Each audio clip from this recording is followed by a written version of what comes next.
The English FA had to investigate Lucas Paqueta.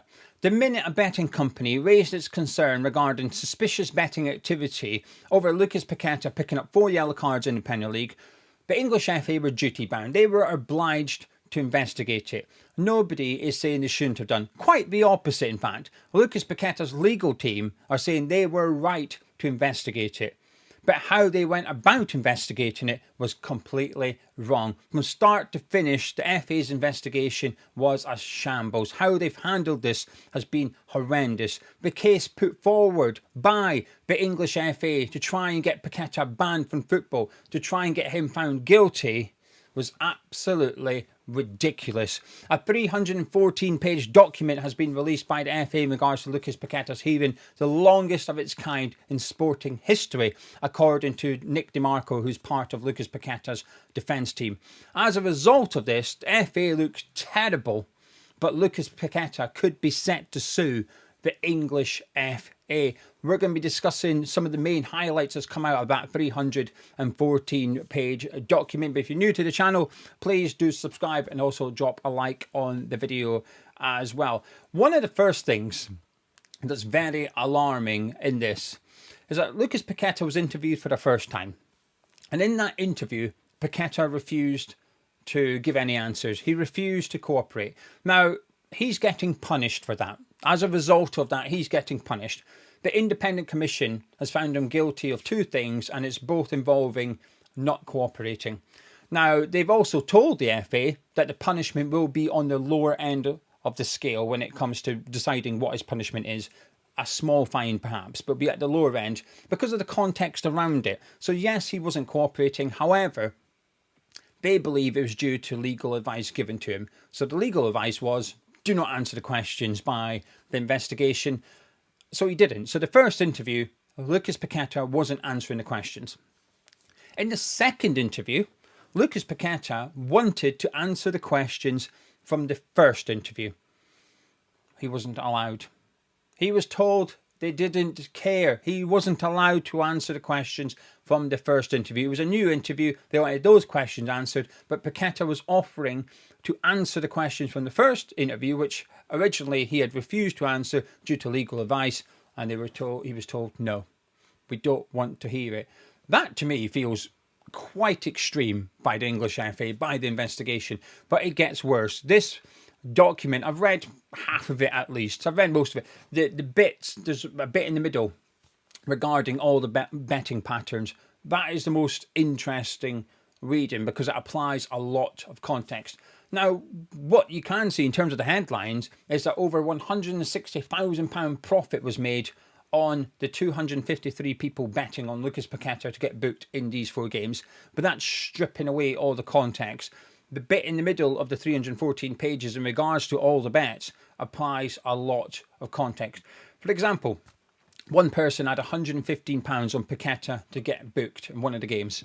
It won. They made a bit of money on it.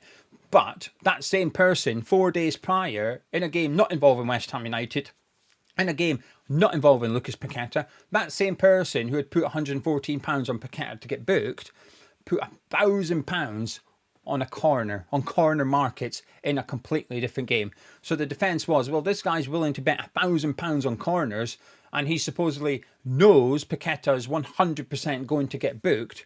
Why would they only place £115? So there's a lot of context being put in to a lot of the bets placed. Only 3 bettors, 253 people bet on Lucas Paqueta. 253 people, their accounts were under suspicion. Only 3 bet on Lucas Paqueta to be booked in all 4 games. Only 9 bet on him to get booked in 3 of the 4 games. Some of the context around it, some of the defence, this is actually part of Paqueta's defence, was that his mum would tell everyone and anyone that came into her salon. She's got a salon in Rio de Janeiro, and she would tell everyone about Lucas Paqueta. So she would speak to Lucas Paqueta, and then when she was cutting the hair, she would tell people about him and say, oh, he's not in a good mood this week. He's pissed off this week, whatever mood it's in. And it's believed that that was some of the information that people used. And one of the bettors, only one person that bet, one person gave evidence in this hearing. 253 people, only one person gave evidence. And that person admitted they'd bet on Paqueta to get booked. against Leeds United, and it won. But that person also bet a significant sum of money on Lucas Paqueta to score against Leeds United. Now that part lost. And the reason that person did those bets is because they believe Paqueta was A, fired up for the Leeds game, but also B, they know Paqueta's characteristics. They know he can be an emotional person as well as an emotional footballer. So as a result of that knowledge, knowing that he's not having a good week for whatever reason, they bet on him to get booked and they bet on him to score.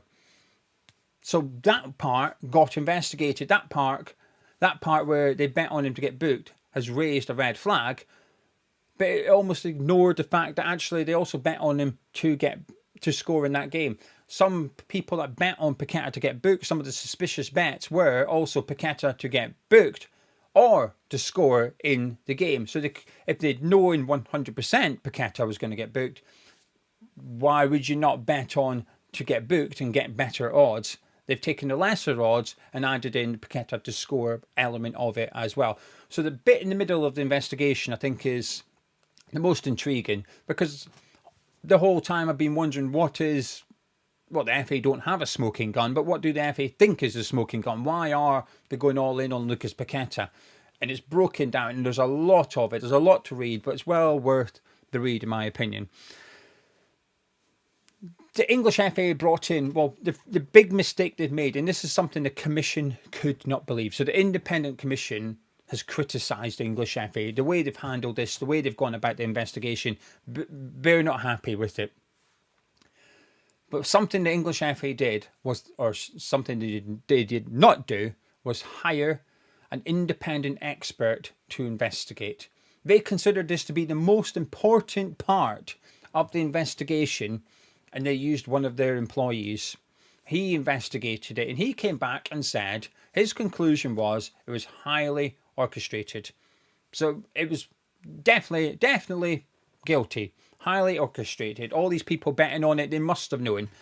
This was someone that was employed by the English FA that investigated it.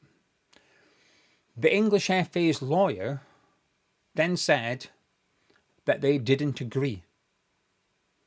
Let me just say that again. So the English FA hired someone to investigate the betting patterns. His conclusion was, yep, guilty. The English FA's lawyer then said they didn't necessarily agree with that verdict and with that conclusion. So you can understand why the Commission was a bit confused. And hang on a minute, what are we doing here then? Even you don't believe it. They didn't hire an independent person to investigate this. They used their own employee. Now, they brought in analysis. I mean, we're going to get onto one of those because David Moyes has something to say about that. And one of the people they brought in, they said, the chances of Paqueta getting booked in these games is really, really low. But that was incredibly easy for Paqueta's team to dismiss and tear apart, because they brought in their own ones that produced examples that happened in football that were far less likely to happen than Paqueta getting booked. Paqueta getting booked in those 4 games was given a chance of 0.68%. Paqueta's team showed Manchester City losing 4 games in a row and said the chances of that happening is 0.02%. What's your point? Things happen in football that goes against probability. What the English FA produced in terms of evidence to back up their claim, Paqueta's team tore it apart. They brought in people that were stats-based. Paqueta brought in their own players, their own people that were stats-based, and just pissed all over whatever the English FA had to offer. Everything the English FA had, Paqueta's team had, and double it. They didn't bring in any expert witnesses. The English FA didn't have anyone to say that this has definitely happened.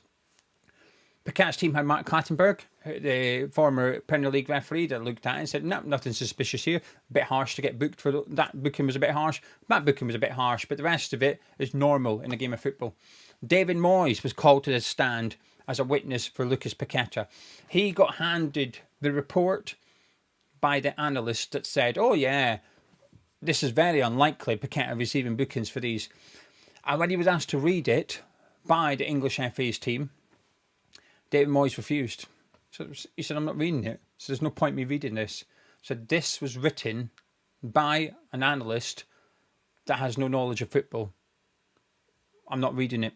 Moyes refused to read the report. In the end, they took it away and they got him to watch the clips, which Moyes said, yeah, that's in keeping with Paqueta as a footballer, that he's not very good defensively. He will work hard, but he's just not very good at tackling, so he's going to pick up yellow cards. Moyes confirmed that Paqueta asked not to play against Bournemouth. Now, that Bournemouth game was the fourth game. First game of the season, he was on the verge of joining Man City, and we've always been told this, but it's there in black and white now from David Moyes, that Paqueta spoke to Moyes. He didn't want to play in that game. Moyes told him, play, and if we are winning comfortably or if we're getting beat in 2 or 3 goals, I'll take you off. But the game hung in the balance, so he didn't come off until stoppage time. But the whole defence was, well, how would this be a thing if Paqueta wasn't even meant to be playing? And it also demonstrated that part of the FA said, well, hang on, there was bets placed during the game on Paqueta to get booked. But again, Paqueta's team said yes. But as we've just established by David Moyes, he was going to get substituted. And he did get substituted. But those betting on it, if they knew he was going to get a yellow card, how would they know when to bet on it? Because he was going to get subbed off at some point.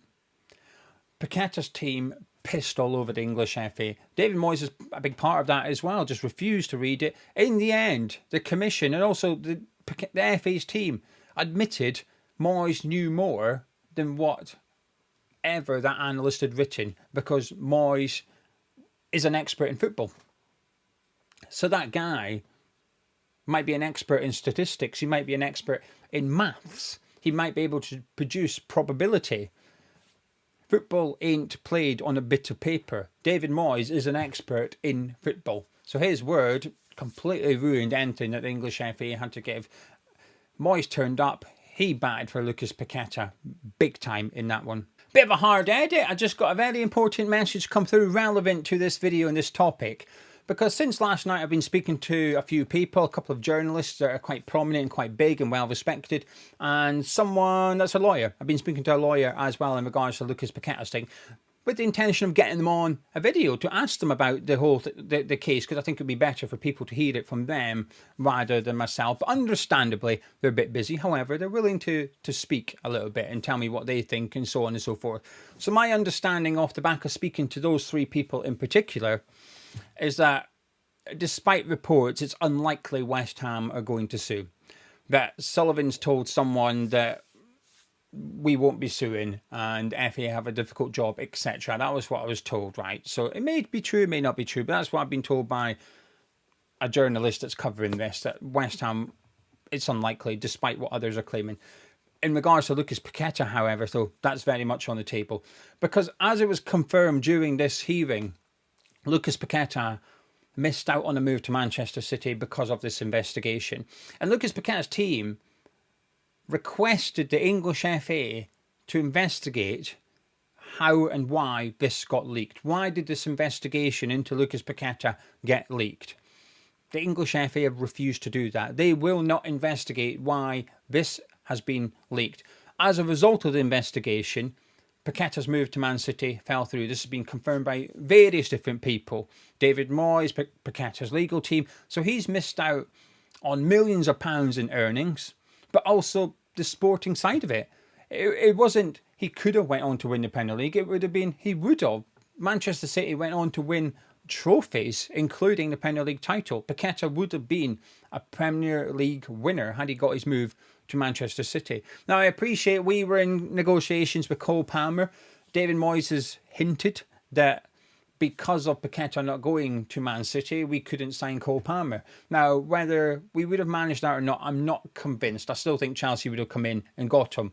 But nevertheless, there's that case there, that argument there from West Ham saying, hang on, we've missed out on 85 million. We've missed out on potentially signing someone who's now worth over 100 million because of this investigation being leaked. But like I said, from what I'm told, we ain't suing English FA. I believe it's a very difficult thing to do anyway as a football club, but also it's a can of worms that may be best unopened.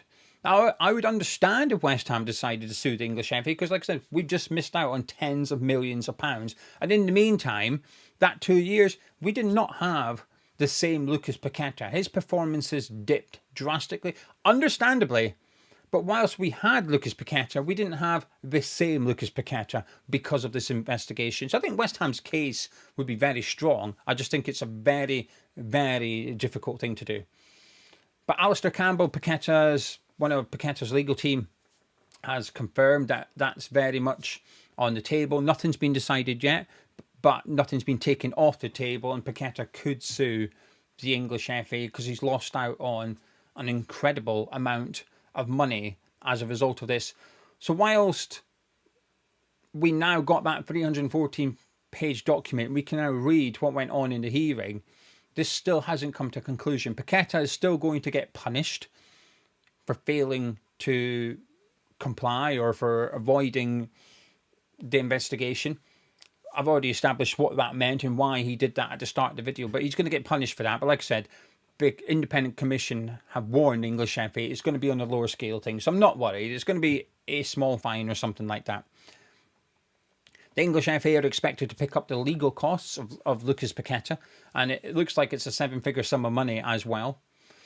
But it's not come to conclusion, and if Paqueta and or West Ham decide to take further action, there's even more to go off the back of this. But I think one thing's for sure, in the last 24 hours, the English FA, it always felt like a bit of a witch hunt by the English FA. Why was it taking so long? Clearly, you've got no evidence, and that's what the commission has criticised English FA for, which is everything is circumstantial. That there was no real solid foundation to their investigation, and also charging Paqueta. They didn't just investigate him and then clear him. They investigated him and then tried to charge him. And when you read that 314 pages, the more you read, the worse it looks for the English FA, in all honesty. Paqueta's team pissed all over the English FA. In the end, their own legal team were disagreeing with the evidence they were producing to try and charge Lucas Paqueta. It is ridiculous. I'm pleased he's been cleared of that. I think what we've seen, to be fair, I thought Paqueta under Porter was better than Paqueta under Lopetegui. I thought there was an improvement in the second half of last season. But now with that celebration, 3 goals in 3 games, that celebration against Nottingham Forest, hopefully we can get the best version of Lucas Paqueta back for the remainder of the season. Hopefully that's the player we can get. And I'm glad it'll come to a conclusion soon. But I can't lie, there's a bit of me feels quite angry. I shouldn't feel angry. It's not me that's been investigated, it's Lucas Paqueta. He's the one that should be angry and upset. I'm sure he is. But when I was reading that, I thought, what a waste. What a waste. The English FA have wasted 2 years of a footballer's life with this investigation, which they didn't even carry out correctly or well. It's not like they put forward a really good argument as to why Paqueta was guilty. They didn't even manage that. In the end, they were disagreeing with their own evidence. What an absolute shambles by the FA. I'm going to put a link in the description below to the 314 pages if you want to go read it for yourself. I recommend you do. I think it makes interesting reading, to be honest with you. But Moyes certainly stuck up for Lucas Paqueta. What a shambles.